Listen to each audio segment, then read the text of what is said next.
Olá pessoal, tudo bem com vocês? Eu já estou na Clínica Pulsar com o Dr. Rodolfo de Faria Carvalho. Muita gente, quando soube que um cardiologista chegou na cidade, cardiologista, clínico geral, falou assim, oba, mais um médico. Nós ficamos felizes porque nós precisamos de bons médicos na cidade. Nós vamos passar a conhecer um pouquinho o Dr. Rodolfo, vamos saber se ele era de Umuarama, porque a maioria dos médicos que eu entrevisto, eles foram de Umuarama e viajaram, saíram da cidade, foram residir em outros estados para estudar, se formar e trazer novidades para nós. Isso é muito gostoso. E geralmente, às vezes, filhos, né, de médicos da cidade. Então vamos passar a conhecer um pouquinho o Dr. Rodolfo. Tudo bem contigo, doutor? Tudo bom, Tamires, tudo jóia. Dr. Rodolfo, você era de Umuarama, você é filho de Umuarama ou não? Não, na verdade eu sou do sul de Minas, sou mineiro. Você é mineiro? Sou mineiro. Nos últimos 2 anos eu residi em São Paulo, mas eu acabei vindo para Umuarama por convite de uma tia minha que é cardiologista aqui também, a doutora Maria Angélica. Sim. Então você é mineirinho? Mineiro. Que bacana. Qual hospital que você trabalhou, Dr. Rodolfo, até hoje? Então, na verdade, Fora daqui. No começo eu fiz residência de clínica médica, foi em Minas mesmo, na minha cidade. Eu sou de Pouso Alegre, sul de Minas. Depois eu acabei mudando para São Paulo. Nos últimos anos eu morei em São Paulo e fiz residência de cardiologia em São Paulo. Trabalhava no Hospital Sírio-Libanês em São Paulo, fazia residência de cardiologia lá. Ao término da minha residência eu acabei vindo para Umuarama por convite da doutora Maria Angélica. Olha que bacana, gente. Doutora Maria Angélica, essa cardiologista maravilhosa, respeitada. Já falei para vocês várias vezes que eu morando em outras cidades, o pessoal falava, doutora Maria Angélica, que é uma cardiologista muito boa mesmo. Um beijo grande para você, querida, que Deus te abençoe. Eu estimo demais, viu, a Maria Angélica, ela é gente muito boa, gosto mesmo. Mas para nós será um prazer ter você no programa Nossa Casa, doutor, porque é isso que nós precisamos, né? Hoje, pelas estatísticas, ainda muita gente não procura o cardiologista, muita gente morre por motivo de problema de coração, né? A doença cardiovascular hoje no mundo, ela é a principal causa de mortalidade. Se você pegar o Brasil, a Europa, os Estados Unidos, a África não ainda é doença infecto-contagiosa, as pessoas morrem na África por conta mais de infecção, mas no Brasil, na Europa, nos Estados Unidos, a principal causa de mortalidade é a doença cardiovascular. A doença cardiovascular, ela divide entre as doenças cardiovasculares, são as doenças do coração, mas as doenças de todos os vasos do corpo.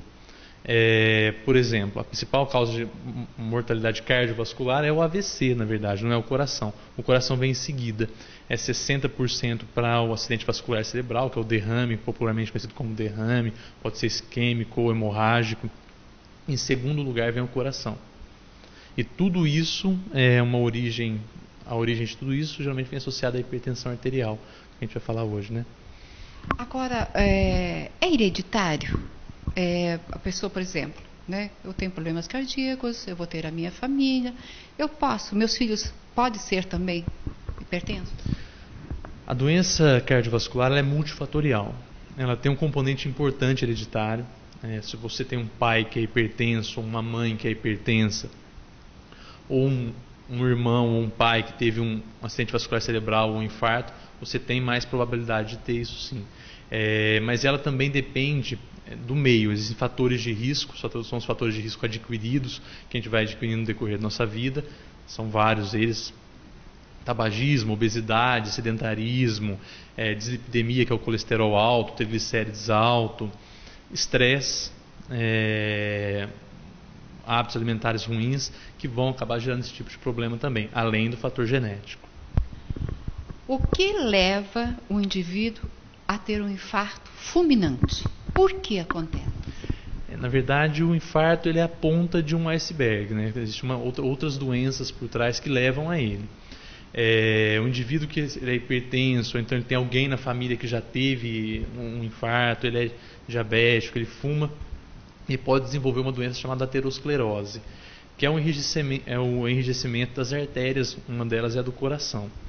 Ela começa a acumular placas e ele pode ter um infarto, que é uma obstrução aguda dessa artéria.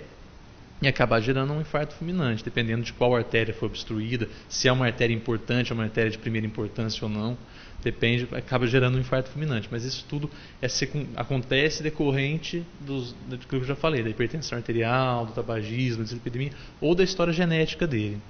Mas tem como prevenir, né? Cuidando tem. com uma alimentação, não fumar, o álcool também é outro causador, tudo isso, o estresse. Sim, Não é essa comida que não top veia, né? O estresse também top. Também, na verdade tem vários fatores de risco, né? A gente começa a numerar a idade, a hipertensão, o infarto, as doenças vasculares, elas seguem de maneira linear a idade. Quanto mais velho a gente vai ficando, maior a probabilidade de você ter doenças vasculares.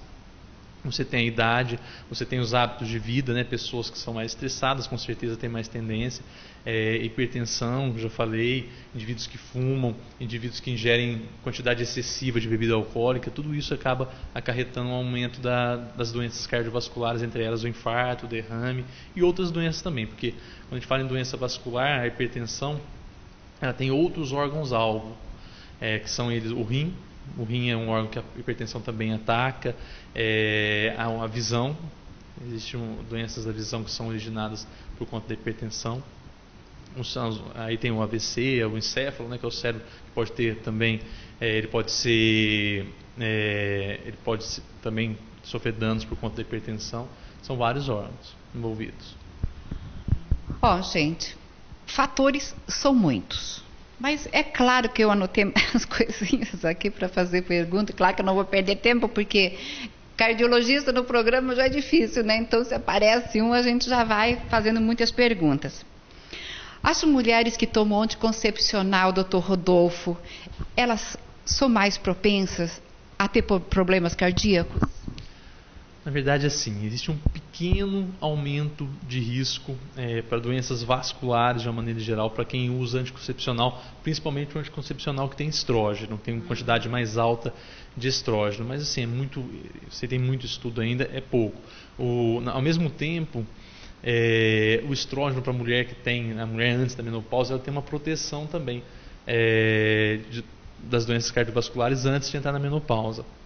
O anticoncepcional ele aumenta o risco, isso é bem claro, já aumenta o risco de trombose, de embolia, algumas coisas assim, mas doença no coração ainda tem muita coisa para ser vista ainda, não é muito definido que o anticoncepcional aumente o risco de doença no coração.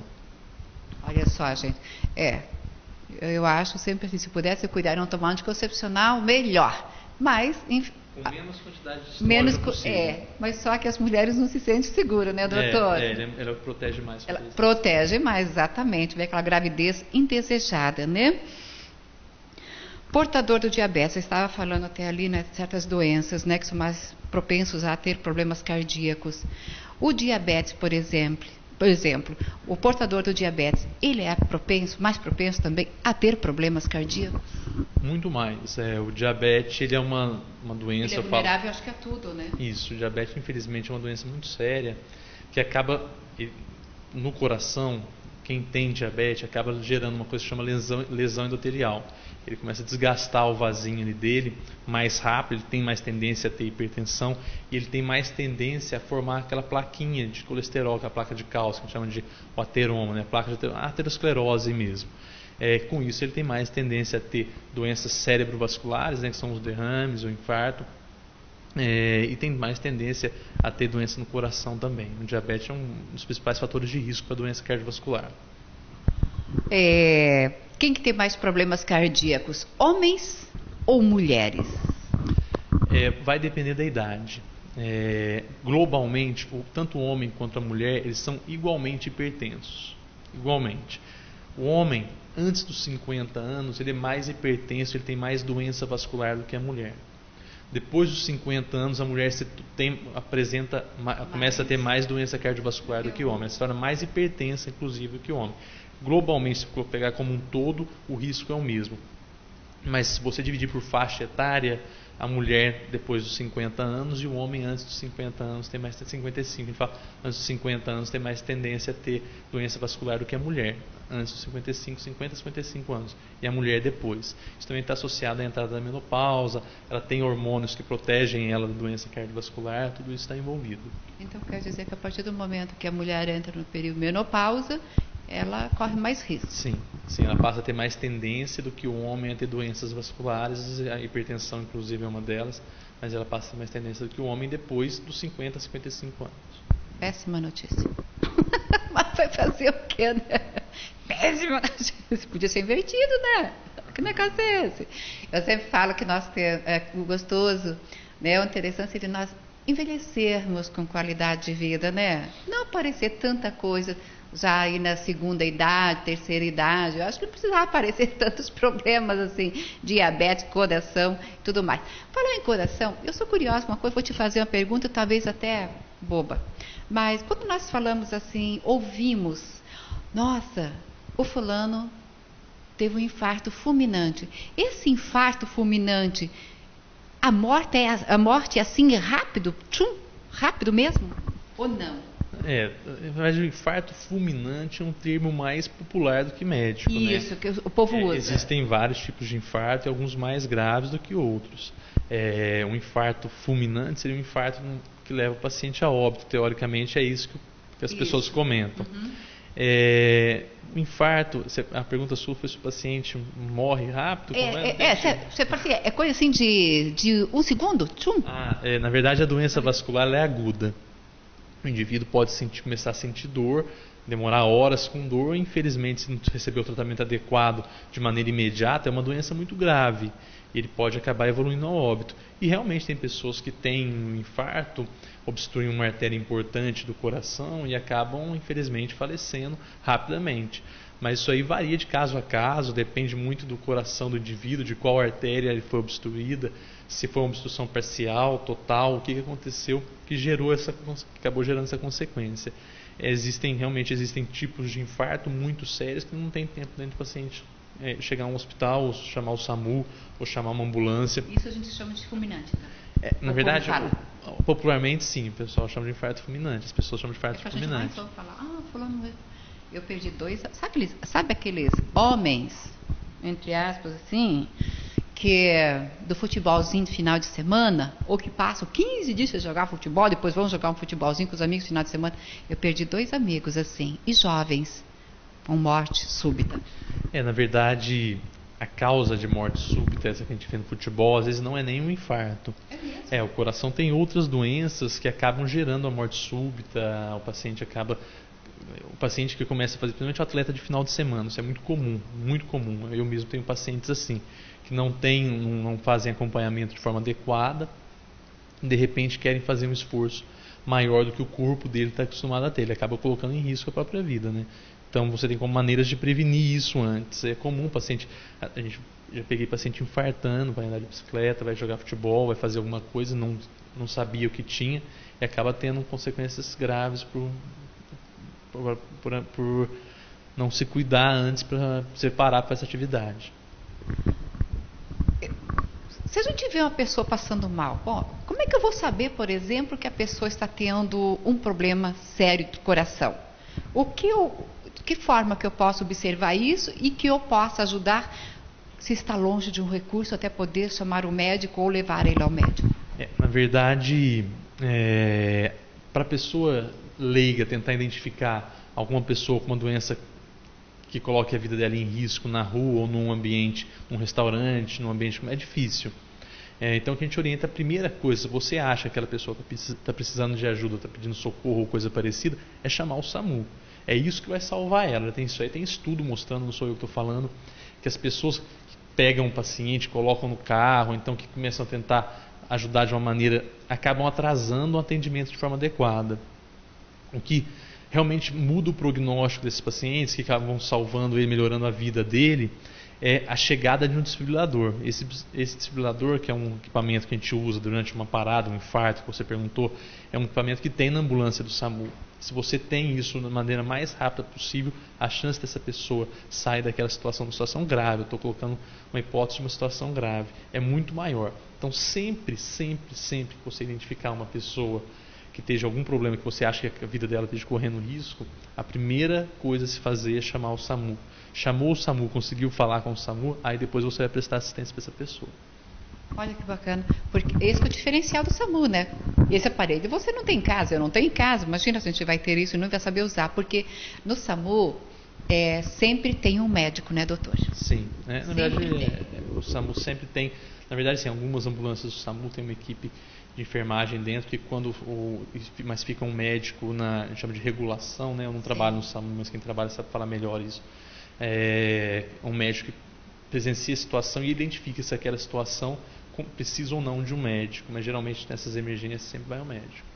Um dia nós vamos fazer uma matéria com o pessoal do SAMU para vocês poderem entender um pouquinho mais, né, de que forma que é o atendimento. As pessoas às vezes ficam reclamando que Moarama, que chama o SAMU, mas o SAMU demora, que tem todo também, né, um trabalho. Nós vamos passar isso para vocês, tá bom? Tem os trotes também, né, que eu acho um absurdo, não só para o SAMU, mas também Corpo de Bombeiro, para a polícia e assim por diante. Todo obeso tem problema de coração ou não? Porque muita gente fala assim, eu sou um gordinho saudável. Na verdade, falar que todo obeso tem problema de coração é difícil, mas a obesidade é um fator de risco muito sério para a doença no coração. Tem magro também que tem problema mais sério, às vezes, que o gordinho. Exato, mas a obesidade, ela acaba levando o paciente a ter outros fatores de risco que geram lesão no coração, que geram lesão nos vasos dele.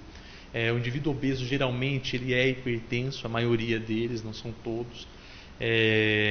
A partir do IMC de 25, a pressão já começa, o indivíduo começa a ser mais hipertenso. Alguns não são, eu conheço um paciente que é amigo meu, que é obeso e não tem. Realmente, mas é uma minoria. Ele geralmente tem uma dislipidemia, ele tem colesterol alto, glicérides alto. O coração, só o fato do indivíduo ser obeso, o coração começa a trabalhar com um volume de sangue, uma carga, uma resistência maior, ele começa a ter consequências que acabam gerando uma doença no coração, doenças cardíacas também. Então, não é todo obeso tem doença no coração, mas a obesidade é um dos principais fatores de risco para a doença cardíaca. E quanto mais obeso o indivíduo lógico, mais chance ele tem de ter problema cardiovascular. Isso é qualquer estudo, qualquer pessoa que entende um pouco de cardiologia, tudo acompanha isso, sabe que é assim que funciona. A gente convive com isso diariamente no consultório. A obesidade ela é uma epidemia que está se tornando cada vez mais comum no Brasil, no mundo. Então os indivíduos acabam tendo mais doença cardiovascular. Por isso hoje a doença cardiovascular é o que mais mata no mundo, não é o que mais mata no Brasil, no mundo é o que mais mata é a doença do aparelho cardiovascular. Gente, eu fico por aqui com o Dr. Rodolfo de Faria Carvalho, cardiologista, clínico geral, ele que veio do Sírio-Libanês. Então, fiquem à vontade, vocês podem entrar em contato. Se eu não me engano, o telefone é 3624-1606, doutor? Acertei. Então, pode entrar em contato.